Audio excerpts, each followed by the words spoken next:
오늘 말씀은 몰락한 가문의 자녀도 쓰신다는 제목으로 하나님의 말씀 증거하도록 하겠습니다. 우리 온라인 예배드리는 성도님들, 또 이 자리에 계신 분들 한번 인사합시다. 하나님은 몰락한 가문의 자녀도 쓰십니다. 당신도 귀하게 사용하실 것입니다. 아멘. 제가 아는 훌륭한 선교사님 한 분 계십니다. 이분은 아프리카 감비아에 있는 영혼들을 섬기고 계십니다.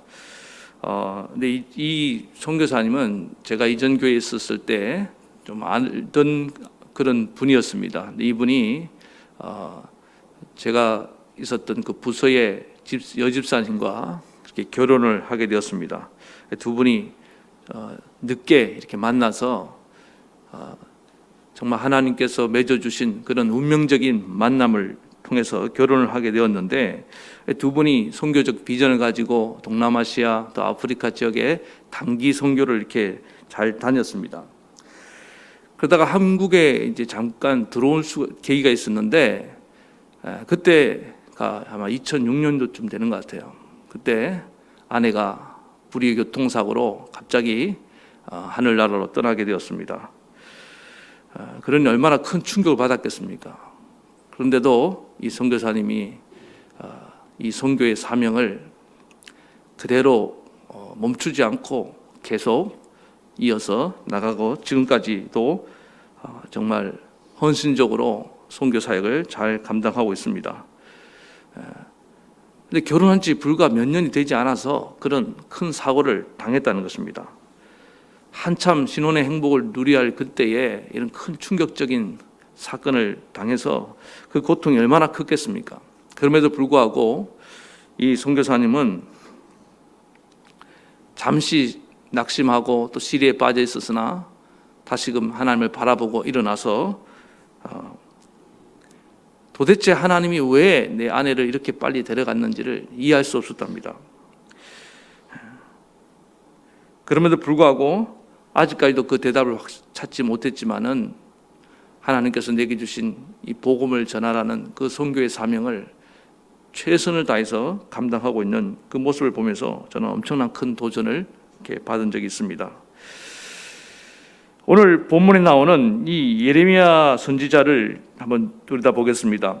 이 예레미야는 어린 나이에 이렇게 하나님께 부름을 받았습니다. 그리고 죽을 때까지, 마지막에 그 애굽 땅에서 처참하게 죽음을 맞이하는 그 순간까지 정말 많은 고난을 겪은 그런 선지자였습니다. 평생 솔로로 살면서 또 사람들에게 별로 인정을 받지 못했어요. 누가 예레미야를 알아주지 않았습니다.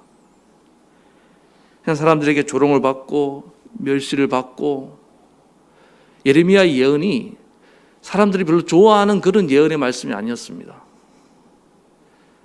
그래서 거절당하고 그 마음에 엄청난 상처를 받고, 어떨 때는 감옥에 투옥되기도 하고, 적어도 성경에 나온 것만 5번 이상의 위태한 그런 위기를, 생명의 위기를 겪으면서 그렇게 살아야만 했습니다. 오죽했으면은 예레미야의 그 선지자의 별명이 눈물의 선지자라고 이렇게 알려져 있겠습니까? 삶 전체가 눈물이 아니고서는 설명이 안 되는 그런 인생을 살다 갔습니다. 우리는 어쩌면은 하나님께 부름받은 그 순간부터, 예수를 믿는 그 순간부터 이 땅에 단순히 삶의 행복과 만족만을 추구하고 살 수 없는 그런 운명인지도 모릅니다. 다 같이 우리가 예레미야처럼 한평생 눈물의 그런 선지자가 될 수는 없을지라도 우리는 다 하나님께서 우리에게 주신 사명을 감당하기 위해서 때로는 시련의 골짜기, 또 고통스러운 그 고난의 터널을 우리도 다 지금 통과해야만 하고 지금 통과하고 있는 줄 믿습니다. 하나님은 이런 과정을 통해서 우리를 더 단련하시고 더 귀하게 사용하실 거라는 것입니다.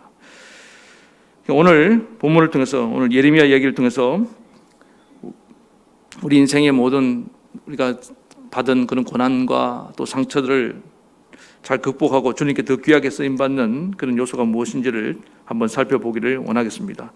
첫 번째는 하나님의 부르심을 좀 이해해야 되는데, 오늘 하나님께서는 예레미야를 부르십니다.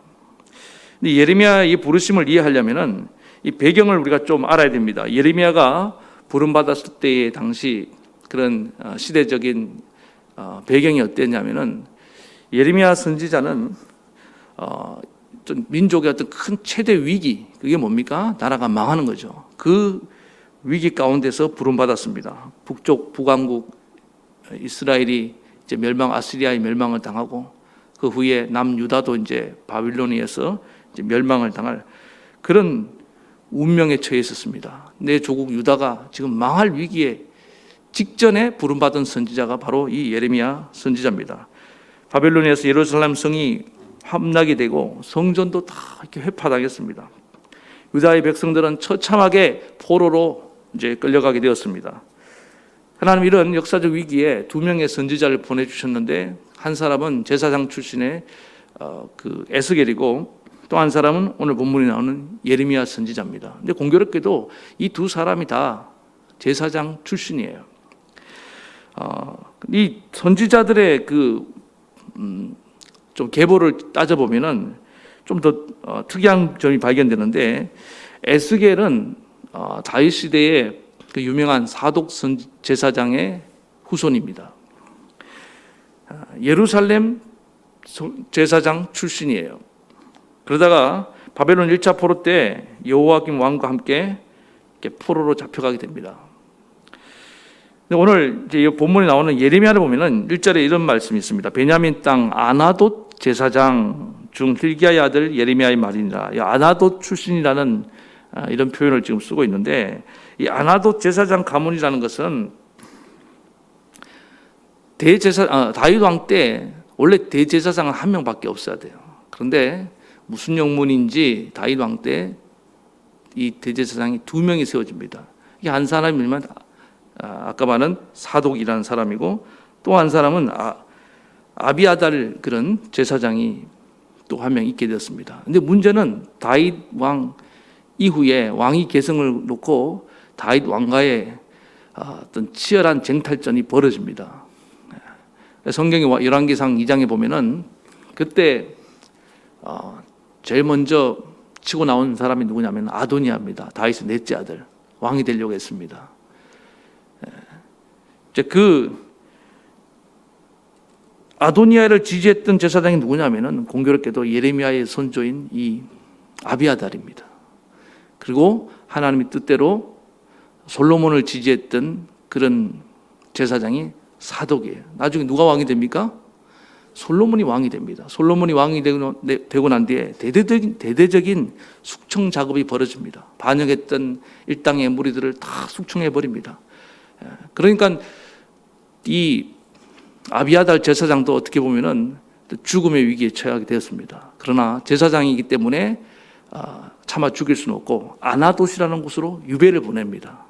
그래서 거기서 지내게 됐는데, 바로 그 유배당한 아비아달 제사장의 후손이 누구라고요? 예레미야라는 거예요. 그러니까 어떻게 보면은 한마디로 몰락한 집안이죠. 다 망한 집안이에요. 그래서 메시지를 보면은 에스겔 선지자 같은 경우는 예루살렘 중심에서 이 성전 중심의 어떤 그 성전에 대한 어떤 긍정적인 메시지가 많습니다. 사독 집안의 후손으로서 항상 그 성전 중심을 지키고 왔기 때문에.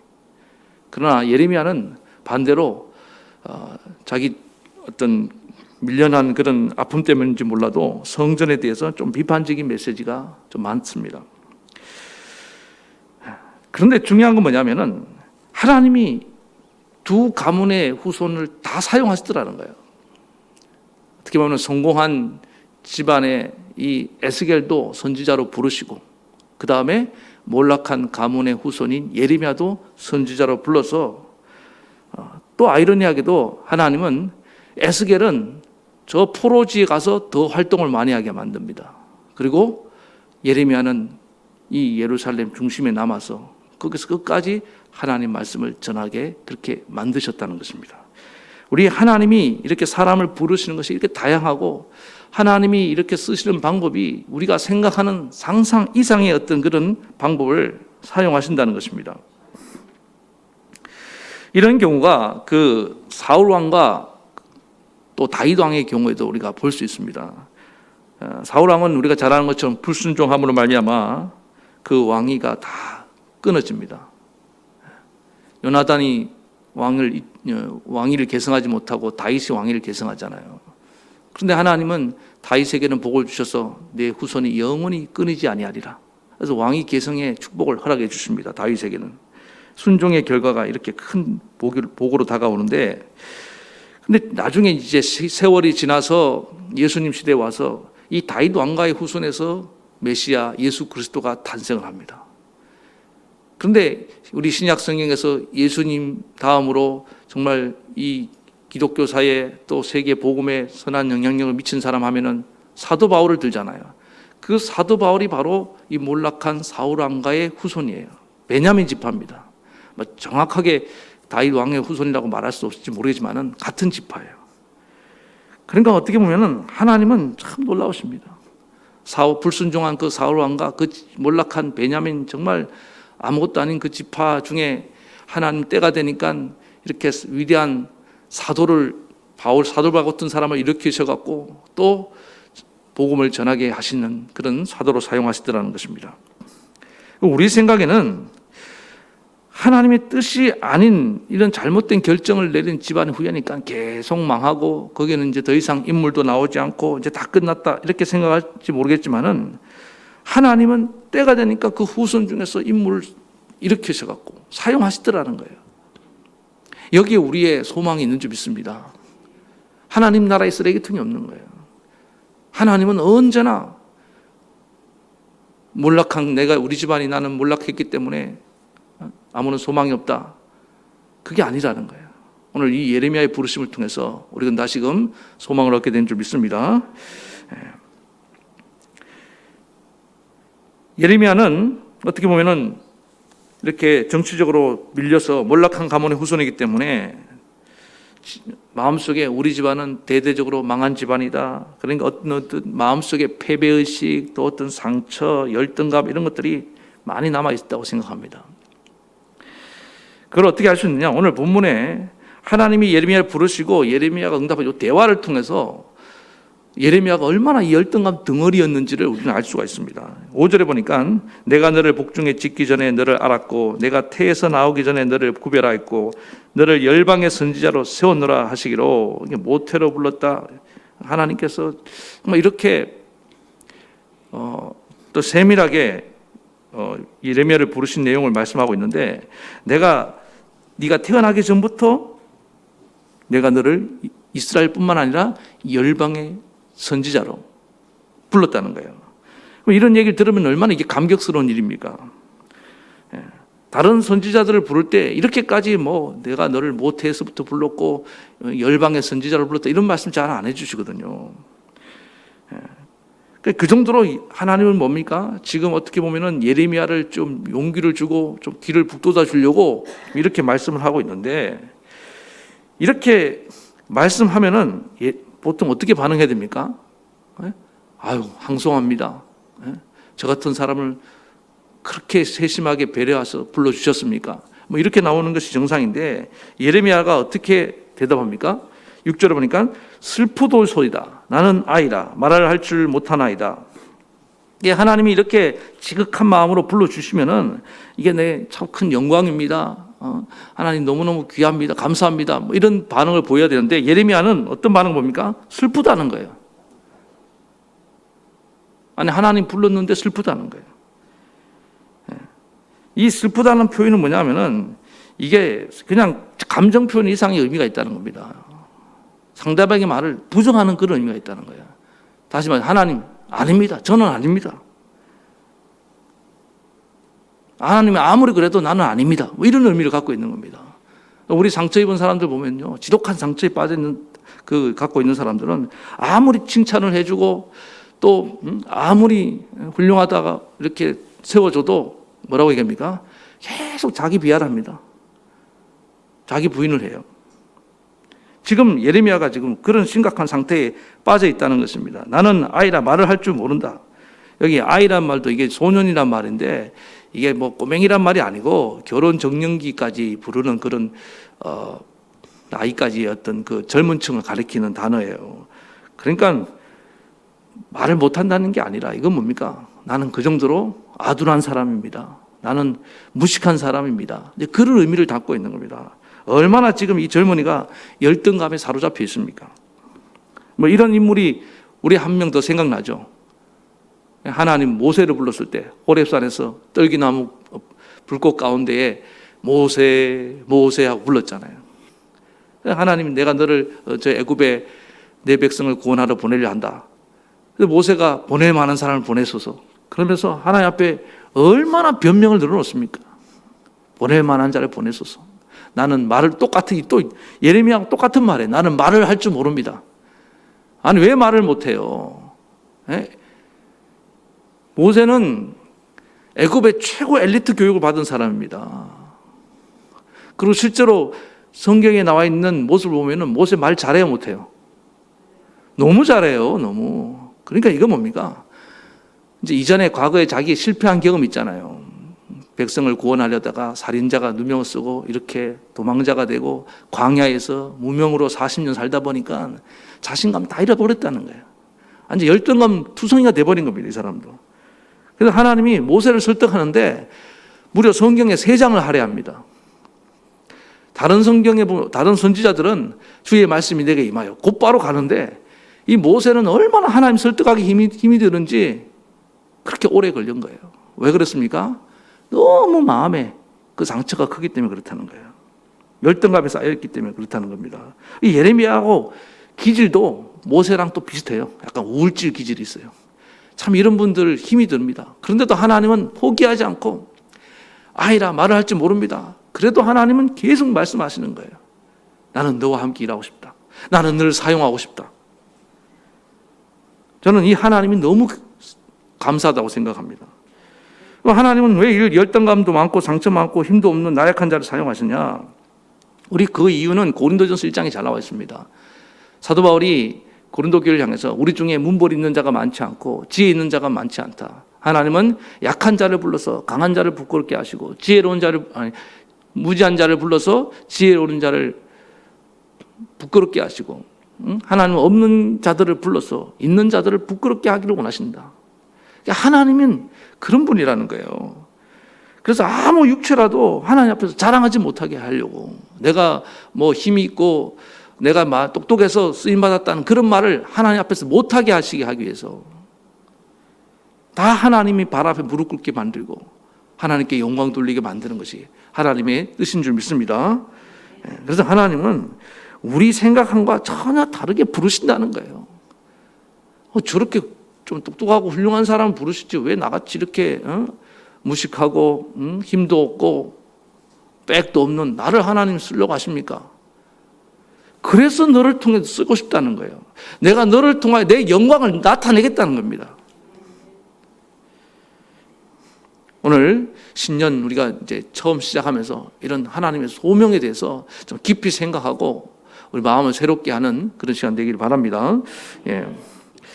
제가 앞서 이제 그 감비아 선교사님 말씀을 드렸는데 그분 같은 경우도 마찬가지예요.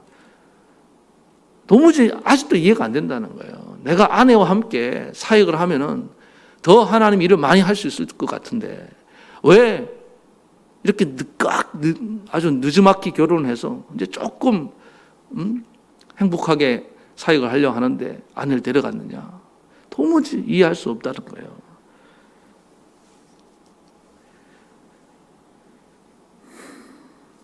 그런데 그분이 놀라운 건 뭐냐면은 나는 내가 이제 이 상처가 너무 크기 때문에 실망을 너무 크게 했기 때문에 포기할 줄 알았는데 포기가 안 되더라는 거예요.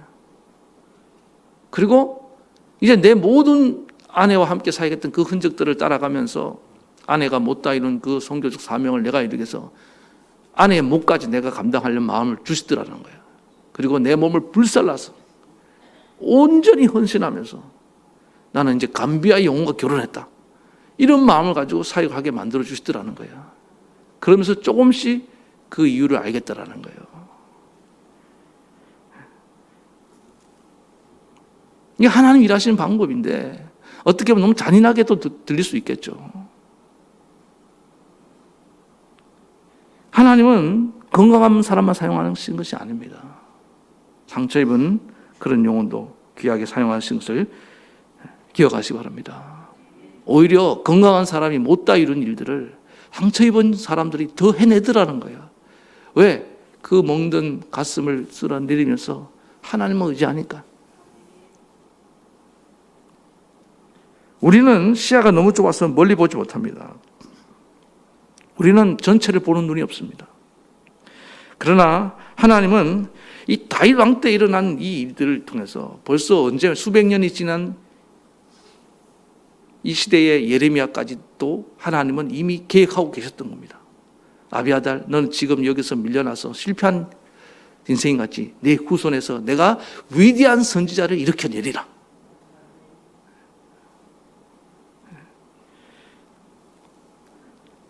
그리고 마지막 시대에 정말 훌륭하게 하나님 일을 감당하고 예레미야의 사역의 스케일은 어마어마합니다. 오늘 여기 이제 그 10절에 나와 있지만은 너를 여러 나라와 여러 왕국 위에 세워. 이 예레미야는 한 나라의 선지자가 아니에요.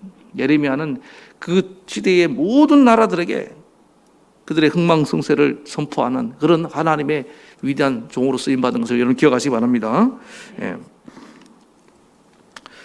워낙 유명한 이제 목사님인데 이분 얘기를 제가 할까 말까 좀 고민을 했는데 그래도 오늘 말씀에 도움을 돕기 위해서 이제 분당에 가면 이제 분당 우리 교회라는 교회가 있잖아요. 이미 인터넷으로 너무 알려져서 워낙 유명해졌는데 이분 책에 보니까 이분도 그렇더라고요. 이분도 아버님이 목사님이셨어요. 근데 개척교회 하다가 40일 금식교도 하다가 돌아가셨어요. 너무 이해가 되지 않는 거예요. 어떻게 40일 금식 기도를 하면 하나님이 엄청난 부흥을 주실 줄 알았는데 기도하다 돌아가셨으니까 순교라고 말하면 순교겠지만은 너무 충격을 받고 이제 실망하고 좀 이제 그런 낙심하는 가운데 있었는데 더 이해가 안 되는 것은 그런 아버지가 잃었으면 어머니는 이제 목회를 떠나서 아니면은 다른 평범한 삶을 살 줄 알았는데 그 옆에 있던 그 어머니는 더 지독하더라는 거예요. 자기 보고 그 아버지의 길을 따라가는 목사가 되라고 말을 했다는 거예요. 자기는 너무 지금 충격을 받았는데 기도하는 아버지를 데려가는 하나님을 내가 믿고 그 길을 가라고 도저히 용납이 안 됐다는 겁니다. 그런데 어머니는 계속 너는 커서 목사가 돼야 된다. 내 아버지가 못다 이룬 사명을 이루어야 된다. 이제 그렇게 말씀하시더라는 것입니다. 너무너무 처음 싫었는데 자기는 그래서 안 그래도 개척교회 가난하고 또 아버지를 이렇게 잃고 너무너무 어떤 충격 가운데 있었는데 어머니는 계속 그렇게 말씀하시고 자기가 왜 목사가 되는지를 알지 못하고 방황을 했다는 것입니다. 그런데 나중에 이제 하나님이 돌고 돌아서 결국 부르심에 순종해서 목사가 됐는데 놀랍게도 하나님의 은혜가 부어지는데 자기가 한 것 이상으로 하나님이 복을 주셔서 가는 곳마다 부흥이 일어나더라는 거예요. 자기도 이해가 안 된다는 거예요. 그때 자기 깨달았다는 거야. 이거는 내가 하는 게 아니다. 하나님은 아버지를 통해서 부어주신 은혜를 나에게 선물로 주시는 거다. 그러니까 하나님 부르심이 그런 거예요. 어때는 당대에는 그냥 죽도록 심는 일만 시키는 겁니다. 열매를 하나도 못 보게 하세요. 근데 그 열매를 아들 때에 아니면 더 후손 때에 그렇게 보게 하실 때도 있는 줄 믿습니다. 우리가 너무 단순한 생각으로 그냥 당장 열매를 따려고 씨를 뿌리는 게 아닙니다.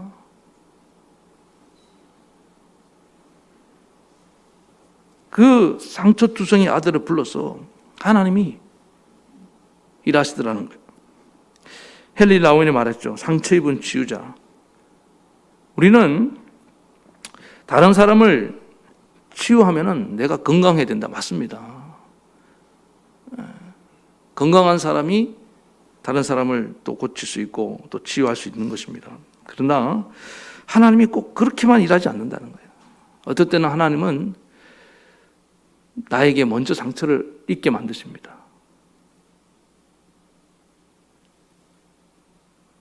여러분, 상처를 입었다는 건 뭐냐면은 그 부분의 아픔을 안다는 거예요. 다른 사람의 상처와 고통을 이해할 수 있는, 공감할 수 있는 능력을 가졌다는 겁니다. 오늘 이 시대에 이 공감 능력이 얼마나 중요한지 몰라요. 이게 좀 이제 밝혀지면서 치유의학에서 이 공감의 재발견이 일어나고 있지 않습니까? 래포. 어떤 사람이 대화가 되고 마음을 열게 만들고 그를 이렇게 세우는 중요한 게 뭐냐면은 그 사람과 공감대가 일어나야 되는 거예요. 근데 그 일을 역할을 하는 것이 뭐냐면은 내가 받은 상처의 경험이라는 겁니다. 하나님은 그걸 도구로 사용한다는 거예요. 그래서 고난을 많이 겪은 목사님들이 말씀이 깊이가 있다고 느껴지는 게 뭐냐? 그 깊이가 뭡니까? 성도님들이 받아들일 때 나를 이해한다고 생각해 주는 거예요. 그냥 말씀 가지고 정답만 얘기하는 분이 아니라 내 삶을 지금 이해해 주는구나. 내 아픔을 지금 아시는구나. 예수님이 인간의 몸을 입고 이 땅에 오셔서 오진 고초를 다 당하신 이유가 뭐냐면은 인간들을 더 이해하고 다가오기 위한 모습인 것을 기억하시기 바랍니다. 저도 돌이켜보니까 하나님 왜 그런 젊은 날 고난을 겪게 하셨느냐. 지금 너무너무 귀해요, 그게. 우리 성도님들이 어떤 얘기를 들었을 때 그게 그냥 근성으로 다가오는 게 별로 없어요. 왜? 저도 비슷한 경험을 해봤기 때문에. 그 아픔이 뭔지가 막 느껴져요. 그게 얼마나 중요한데요. 함께 아파할 수 있는 거. 우리가 하나님이 아니기 때문에 그 문제를 해결해 줄 수는 없습니다. 그러나 함께 울어줄 수만 있어도, 함께 아파해 줄 수만 있어도 거기에 엄청난 위로의 역사가 일어난 줄 믿습니다. 욥의 친구들의 말이 위로가 안 됐던 이유가 뭐냐면은 정답만 얘기하니까 그래요. 욥의 고통이 뭔지를 몰랐기 때문에. 적어도 그들도 이렇게 자녀를 잃은 고통, 망해본 고통이 있으면은 쉽게 말 못하는 거예요. 우리가 어떤 얘기할 때 쉽게 말을 못하는 이유가 뭡니까? 나도 그런 아픔이 뭔지를 아니까 그런 거예요. 지금도 함부로 쉽게 얘기하는 사람들은요, 고통을 뭔지를 몰라서 그런 거예요. 그러니까 그 고통을 주신 것은 뭐냐? 내 인간관계의 폭을 넓히게 하신, 더 많은 영혼을 품게 하시는 하나님의 은혜의 사건들이었다는 거예요. 하나님이 하시는 일들이 그런 겁니다. 왜 우리 가정에 이런 일이 있어야 됩니까? 왜 내한테 하나님 이런 일들을 주시며 허락하십니까? 지금은 고통스럽지만 내가 그걸 통해서 너를 더 귀하게 사용할 거야. 기다려봐. 때가 되면 알게 될 거야. 하나님 말씀 그거예요. 그래서 여러분, 우리는 하나님 하신 일을 다 이해할 수 없습니다. 그 일을 믿고 가야 될 줄로 믿습니다. 그래서 예레미야처럼 어떨 때는 너무 힘들어서 평생 눈물이 마를 날이 없을지도 모릅니다. 그러나 하나님 나를 귀하게 사용하실 것을 믿고 또 믿음으로 나아가는 믿음의 종들 되길 바랍니다. 두 번째는 뭐냐면은 우리가 이렇게 하나님의 부르심이 다르다는 것을 이해를 해야 되고, 또 하나는 뭐냐면은 그러면은 내가 갖고 있는 상처, 열등감, 이 아픔, 이걸 그냥 갖고만 있으면 되느냐? 벗어나야 되는 겁니다. 계속 이게 내 발목을 잡으면 안 된다는 거예요. 어떻게 되냐? 오늘 하나님은 예레미야에게 너는 사명에 집중하라는 겁니다. 네 과거의 그 아픔, 상처에 집중하지 말고 내가 너를 부른 부름의 일에 집중하라는 겁니다. 자, 예레미야는 이렇게 하나님의 세심한 가운데 부름을 받아서 있었지만은 여전히 열등감과 상처에 사로잡혀 있었습니다. 그래서 사실 이 상처와 열등감은 하나님께 나아가지 못하도록 만들고 또 우리로 하여금 사명에 집중하지 못하게 만드는데, 그런 예레미야에게 하나님께서 뭐라고 말씀하시냐? 7절에 말씀하십니다. 너는 뭐라 말하지 말고 아이라 하지 말고 내가 너를 누구에게 보냈는지 너는 가며 내가 내게 무엇을 명령하든지 너는 말할지어다. 그러니까 너는 아이라고 말하지 말라. 그러니까 자기 자신을 비하하지 말라. 이 말씀 아닙니까? 너무 과소평가하지 말라. 그러면서 우리가 해야 될 일이 뭐냐? 내가 너를 누구에게 보내든지 가며 너는 내가 무엇을 명하든지 그 일을 해라. 선지자로서의 그 사명에만 너는 계속 집중하라는 겁니다. 우리가 우리 자신의 어떤 상처와 열등감에서 벗어나는 가장 좋은 방법이 뭐냐고 묻는다면은 자기 자신을 좀 주목하지 말라는 거예요. 악한 마귀는 무슨 일 좀 하려고 하면 꼭 나를 보게 만듭니다. 나의 어떤 모습? 현재 아무것도 없는 모습. 건강도 없어요. 나는 지식도 없어요. 나는 친구도 없어요. 계속 그 없는 것을 바라보게 만드는 거예요. 그거 바라보면 누구나 기가 죽습니다. 누구나 주눅 들어요. 예를 들면 너 몰락한 가문의 자녀잖아. 네가 뭘 한다 그래. 그런 나를 바라보면 나는 정말 아이같이 초라하다고요. 연약하다고요. 하나님은 뭐냐면은 내가 너를 보낸 일에만 가야 될 곳, 전할 말, 그것만 생각하라는 거예요. 아까 그 선교사님이 아내를 잃고 상처를 극복하고 선교사에서 사명 감당했던 일이 뭐냐 하면 어떻게 할 수 있었느냐? 항상 그분은 감비와 영혼들만 바라봤다는 거예요. 내가 복음을 전하고 이렇게 세우고 또 저 천국으로 인도해야 될 그 영혼들에만 계속 집중했다는 거예요. 그러니까 나를 잊어버렸다는 거예요. 나는 아내 잃어버린 그런 초라한 남자가 아니라는 거예요. 더 이상.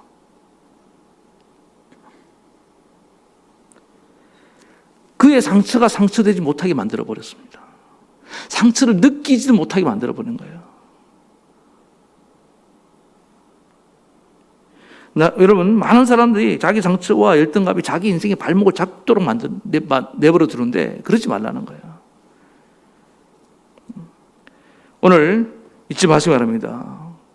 아까 또 그 이찬수 목사님의 어머니 같은 경우는 마찬가지예요. 똑같이 남편을 잃은 것에 대해서 자기는 남편 잃은 여인, 이렇게 자기의 어떤 상처받은 여인 이렇게 생각하고 거기에 집중하지 않고 남편이 못다 이룬 그 사명, 거기에 계속 집중하고 그것을 그 남편의 사역을, 남은 사역을 기도로 채우면서 헌신하며 나아갔다는 것입니다. 이게 중요하다는 거예요. 저는 오늘 여신도의 주일을 맞이해서 오늘 여신도들에게 좀 도전하고 싶은 게 그겁니다. 한 가정의 아내로서 또 어머니로서 또 딸이기도 하죠. 또 교회에서 여러 가지 사역을 맡은 자로서 사회에서도 여러 역할이 있을 텐데 정말 중요한 게 뭐냐? 할 수 있는 가장 아름다운 건 뭐냐면은 하나님이 이제 여자를 기본적으로 창조했을 때 창조 질서 속에서는 헬퍼로 지은 줄 믿습니다. 돕는 자로 지으셨다는 거예요. 뭐로 도와야 되냐? 가장 중요한 게 저는 기도라고 생각합니다. 기도로 자꾸 돕는 거예요. 기도로 채워주는 역할을 감당하라는 것입니다. 이것부터 시작하셔야 됩니다. 자꾸 말로도 올라가지 말고, 물론 말로 돕는 것도 중요해요. 근데 말이 자꾸 헛나가고, 아까 좀 이따 또 말씀드리겠지만은, 부정적인 말, 잔소리가 많이 나가잖아요. 그 이전에 기도로 도울 줄 알아야 됩니다. 남편을 기도로 도와야 될 줄 믿습니다. 자녀를 기도로 도와야 될 줄 믿습니다. 부모님을, 형제를, 목회를 기도로 계속 도와서 기도의 응원부대가 되라는 거예요. 물론 여신도에만 해당한다는 얘기가 아닙니다. 기도가 가장 많이 채워줍니다.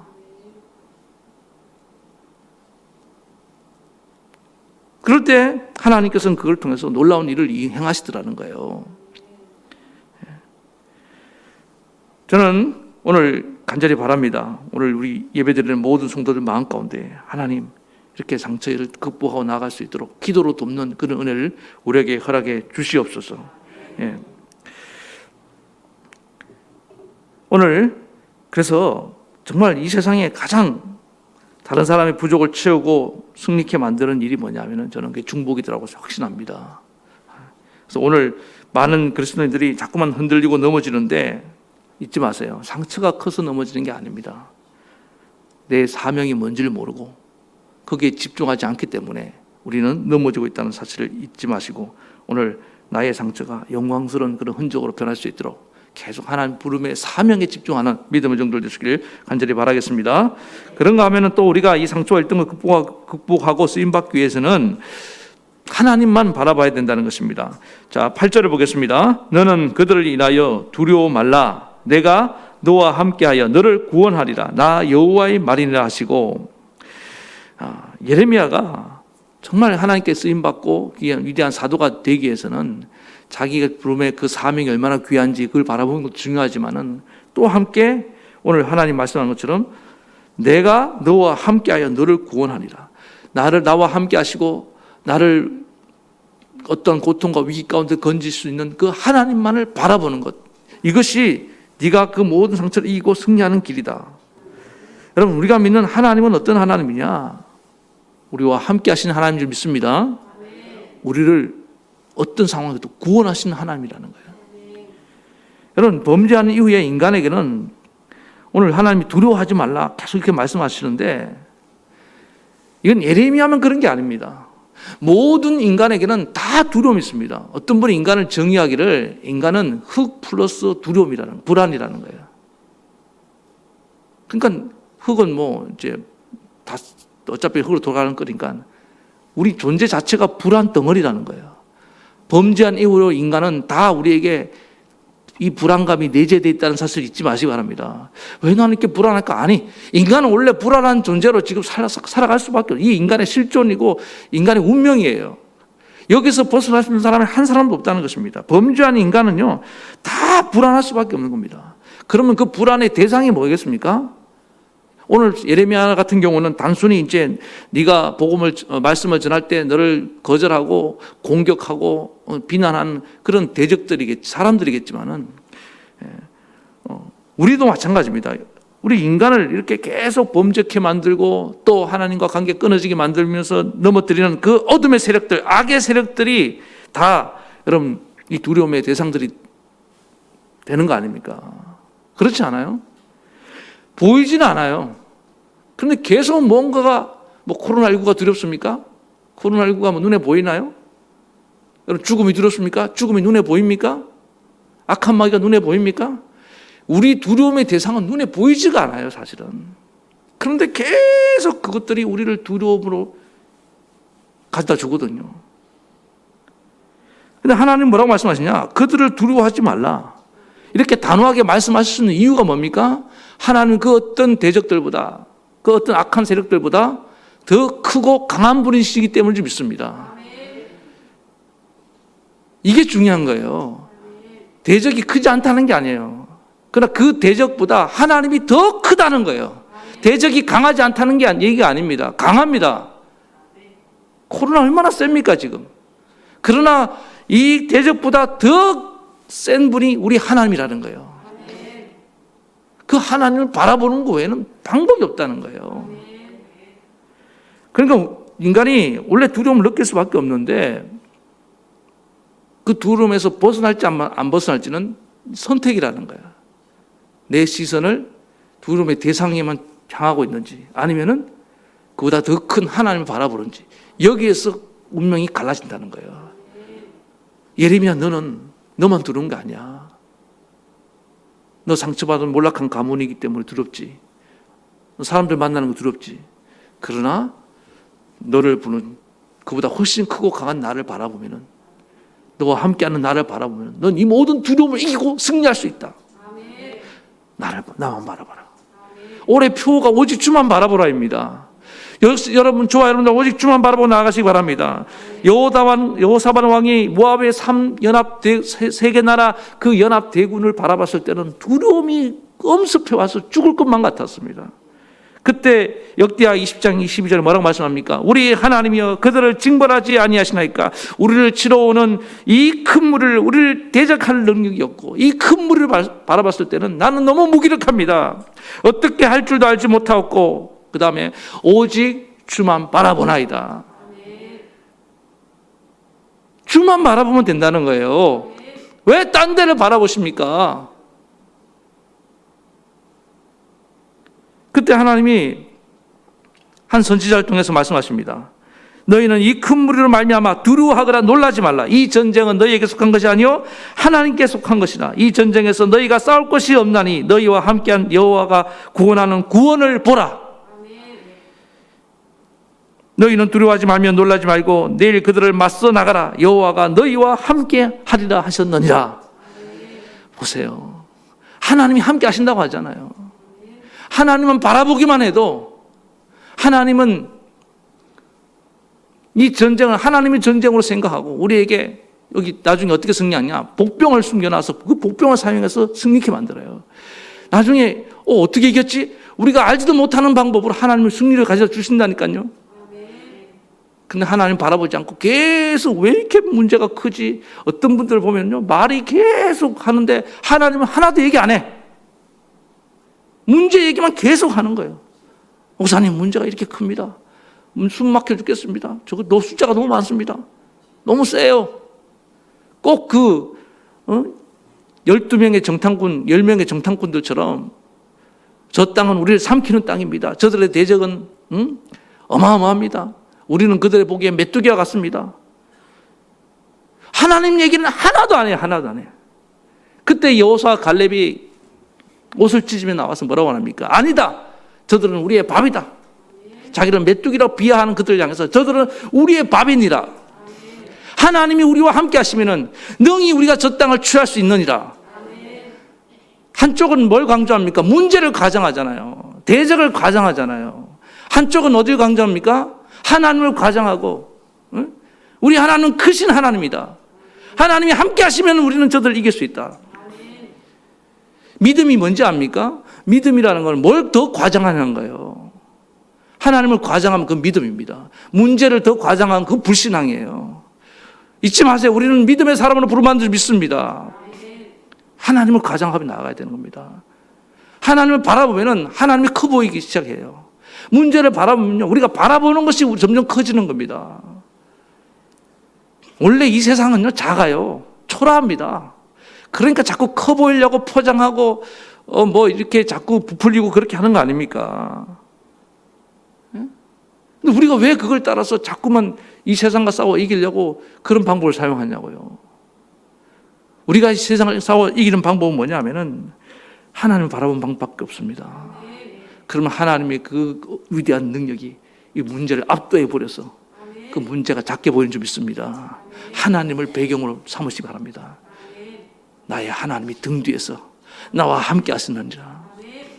이게 제일 강력한 방법이라는 거예요. 이 방법을 모르니까 세상 사람들처럼 똑같이 돈 벌어서 공부 많이 해서 큰 집 사면 세 보입니까? 희한하죠. 집을 큰 집 가니까 더 큰 집이 보여. 그러니까 끝이 없다 이 말입니다. 그 방법 가지고는. 그런데 아무리 작은 집에 살아도 이 세상의 주인이신 하나님을 모신 자는 그 집이 궁궐보다 낫다 이 말이에요. 천국을 소유한 자가 돼야지 이 땅에서 얼마나 그 큰 집을 갖고 있다고 해서 그게 자신감이 생깁니까? 그 자신감 그건 다 허상이에요. 허상. 잊지 마시기 바랍니다. 우리가 이 세상과 비교해서 열등감에 빠지지 않고 담대히 나아가서 주님의 뜻을 이루고 승리하기 위해서는 오늘 하나님만 바라보는 믿음의 종들 되기 바랍니다. 그런데 이게 잘 안 되니까 하나님께서 당부를 하시는데 9절에 이렇게 말씀합니다. 여호와께서 그 손을 내 입에 내밀어 내 입에 대시며 내게 있을 때 보라 내가 내 말을 내 입에 두었노라. 이게 무슨 얘기입니까? 항상 우리가 하나님 시선을 바라보고 나아가야 되는데 이 말이 입이 방정이에요. 입이 계속 부정적인 말을 하면서 우리 시선을 빼앗아 가버린 거예요. 그래서 하나님께서는 내 입에다 내 말씀을 계속 두고 이 말씀을 되뇌이고 암송하고 이 말씀 가운데 살아가라는 것입니다. 그래서 여러분 제가 매일 보내드리는 그 말씀을 가볍게 생각하지 마세요. 저는 이 말씀 어떨 때 한 말씀 가지고 계속 묵상합니다. 그 말씀을 묵상하면서 내 시선이 하나님께 향하는 것을 보게 됩니다. 오늘도 여러분 잊지 마세요. 하나님 말씀을 계속 묵상하면서 우리의 시선이 하나님께 향해지는 은혜의 역사가 일어나기 바랍니다. 그래서 오늘 한 주간도 승리하고 한 주간뿐만 아니라 오늘 이 2021년 이 두려움의 바다를 주님을 바라보면서 우리가 뚜벅뚜벅 걸어가라 믿음의 종들 되길 간절히 축원합니다. 말씀의 결론입니다. 우리가 다 하나님의 부름받은 자들인데 오해하지 말아야 될 것. 하나님의 부르심의 다양성, 하나님은 몰락한 가문의 자손도 쓰신다는 거예요. 상처 입은 영혼도 사용하신 줄 믿습니다. 그리고 부르심을 받은 자는 내 상처가 아니라 사명에 집중해야 된다. 그리고 마지막은 뭐입니까? 나의 연약한 모습을 바라보지 말고 어디를 바라보라? 하나님을 바라보라. 문제를 바라보지 말고 하나님만 바라보고 하나님 말씀을 내 입에 계속 되뇌이면서 승리의 길을 걷기를 다시 한번 축원합니다. 이 시간에 우리 말씀 생각하시면서 찬양 부르시겠습니다.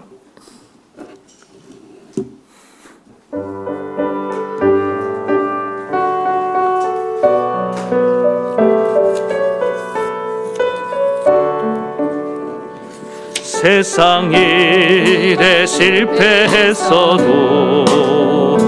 너는 저 실망하지 말아라. 내가 너를 도우리라. 다시 일어서게 하리라. 질병으로 고통당해도 너는 두려워 말라. 내가 너를 도우리라.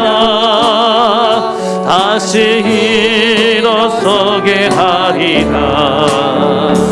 나를 버린 자들도 내가 사랑하거든. 하물며 너희를 그냥 둘까 보냐. 나는 너와 함께하는 나의 하나님 됨이니 의로운 오른손으로 붙들리라. 내가 너를 굳세게 하리라. 너를 크게 사용하리라. 너로 하여금 나를 증거하도록 내가 너를 도우리라. 한 번 더. 세상이 내 실패했어도 너는 절망하지 말아라. 내가 너를 도우리라. 다시 일어서게 하리라. 질병으로 고통당해도 너는 두려워 말라. 내가 너를 도우리라. 다시 일어서게 하리. 감사 눈물 흘리며 믿음으로 간구하는 너희의 기도를 내가 외면하랴. 나는 너와 함께하는 너의 하나님 됨이니 의로운 오른손으로 붙들리라. 내가 너를 굳세게 하리라. 너를 크게 사용하리라.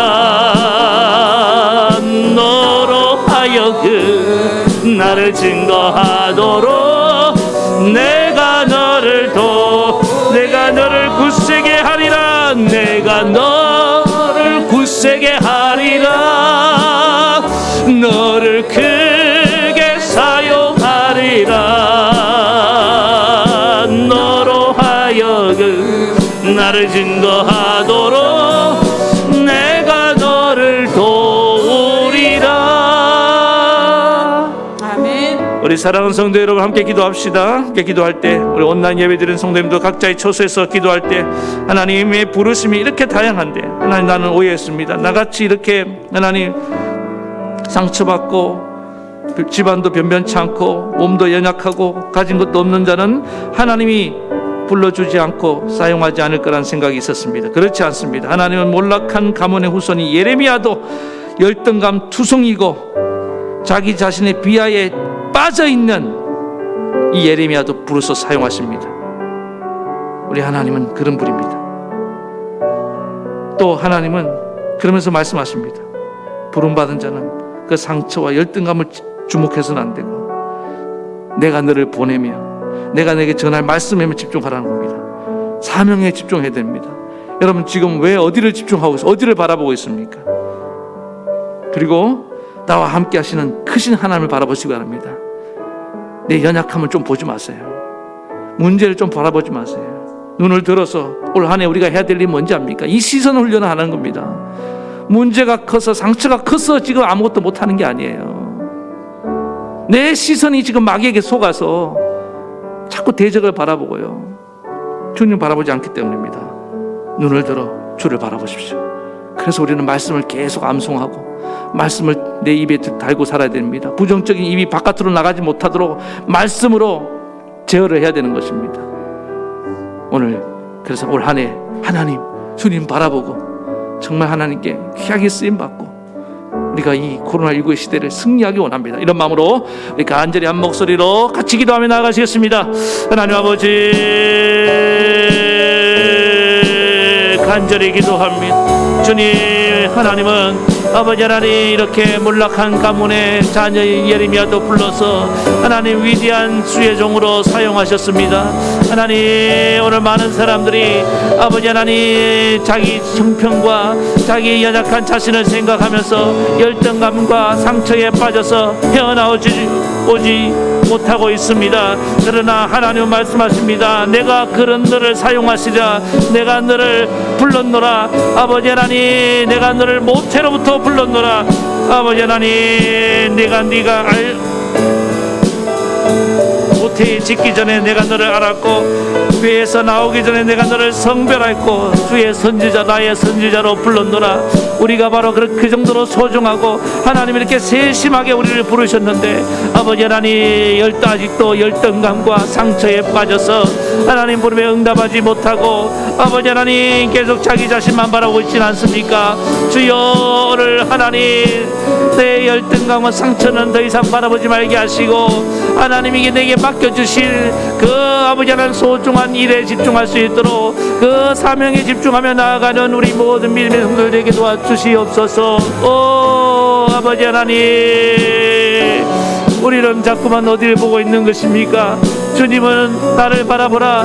너에게 맡겨진 이 소중한 일을 바라보고 말씀하고 있는데 그 감비아 선교사님이 감비아의 영혼들을 바라보며 안에 모든 상처를 잊고 나아갈 수 있었던 것처럼 하나님이여, 오늘 우리의 시선을 주의 귀한 사역에 두게 도와주시옵시며 사명을 향하게 도와주시옵시며 우리에게 맡겨주신 그 영혼들을 바라보게 하여 주시옵시며 우리의 시선을 크고 강하신 하나님을 바라보게 도와주시옵소서. 아버지 하나님, 우리의 대적은 끊임없이 우리를 넘어뜨리고 우리의 자존심을 상하게 만들고 우리를 자꾸만 비하하고 우리를 무능하다가 말을 하고 우리를 초라하다가 말하고 우리를 메뚜기처럼 여기게 만들지만은 그렇지 않은 줄 믿습니다. 크신 하나님을 바라봅니다. 아버지 하나님, 전쟁에 능한 하나님이 우리와 함께 하시면은 우리는 능히 이겨나갈 줄로 믿습니다. 코로나19가 아무리 크고 강하다 할지라도 우리 하나님보다 크지 않는 줄 믿습니다. 하나님을 바라보나 우리 삶의 문제가 아무리 크고 강하다 할지라도 많다 할지라도 우리 하나님을 보다 능가할 수 없는 줄 믿습니다. 우리 하나님, 내 인생의 눈을 들어 다시금 하나님만 바라보게 도와주시옵소서. 오 아버지 하나님, 우리 자녀들, 우리의 모든 성도들 주여 어디에 있든지 그곳에서 주를 바라보라. 오직 주만 바라보나이다. 아버지 하나님 바라봄으로 아버지 하나님, 그러나 우리는 현실을 바라보며 또 아버지 입술이 부정해서 자꾸만 부정적인 말을 많이 할 때가 많은 줄 믿습니다. 하나님의 말씀을, 하나님의 약속을 내 입에 두고 날마다 주를 바라보는 그런 삶을 살아서 올 2019년 승리할 수 있도록 은혜 베풀어 주시옵소서. 예수님의 이름으로 기도드리옵나이다. 아멘. 하나님 아버지, 우리 하나님은 이렇게 예레미야처럼 몰락한 가문, 상처 입고 열등감, 두성인 영혼도 불러서 사용한 줄 믿습니다. 그런 우리가 쓰임받기 위해서는 하나님, 우리 자신의 상처와 어떤 과거와 현실을 바라보지 말고 먼저 하나님이 내게 주신 그 고귀한 사명에 집중할 수 있는 은혜를 주시옵소서. 그리고 나의 대적보다, 나의 문제들보다 훨씬 크신 그 하나님을 바라보는 그런 믿음의 종들 되게 도와주시옵소서. 대적이 없을 수는 없습니다. 문제가 사라질 수는 없습니다. 그러나 이기고 승리하는 비결이 오직 여기 있는데 우리의 시선을 어디로 향할 것인가? 주님, 나는 자꾸만 내 시선이 나 초라한 나와 나의 문제를 향할 때가 많았습니다. 시선에 문제가 있었습니다. 주님, 내 눈을 하나님께 고정시키게 하시고 이제 그 하나님 바라보고 승리하는 믿음의 종들 되게 도와주시옵소서. 그리고 나의 입술이 문제였습니다. 그 부정적인 현실을 바라보고 다른 대적들 문제를 바라보며 내 입술은 끊임없이 원망을 쏟아놓고 부정의 말을 내뱉고 있었습니다. 그것이 나를 더욱 죽이고 멸망시킨 줄 알지 못했습니다. 내 입술에 하나님 말씀을 두사 내 이 부정한 말들이 하나님 말씀으로 걸려지게 도와주시고 하나님 말씀을 되뇌이면서 날마다 주님 바라보고 주로부터 능력을 가지고 주님 승리하고 사명 감당하고 열매를 맺는 우리 모든 성도들 되게 도와주시옵소서. 예수님 이름으로 기도하옵나이다. 아멘. 아픈 데 손을 얹으시 바랍니다. 오 주님, 오늘 주의 약속을 따라, 오늘도 주의 명령을 따라 아픈 데 손을 얹고 기도합니다. 믿음의 기도는 병든 자를 일으킨다고 했사오니 오늘 주님을 믿는 믿음으로 기도합니다. 오늘 주님께서 나를 위해 지지게 맞으심으로 너희가 나음을 얻었다고 했사오니 그 약속의 말씀대로 깨끗이 고쳐 주시옵소서. 주님 명령하시면 내가 나으리다. 내가 나사렛 예수 그리스도의 이름으로 명하노니 저들의 마음의 상처, 정신적인 상처, 또 육체의 모든 질병은 예수 이름으로 떠나갈지어다. 떠나갈지어다. 주님 고쳐 주시옵소서. 그래야 주께 영광 돌리며 찬송하는 귀한 주의 자녀들 되게 도와 주시옵소서. 오 하나님, 나를 고쳐 주심을 감사하며 예수님 이름으로 기도하옵나이다. 아멘.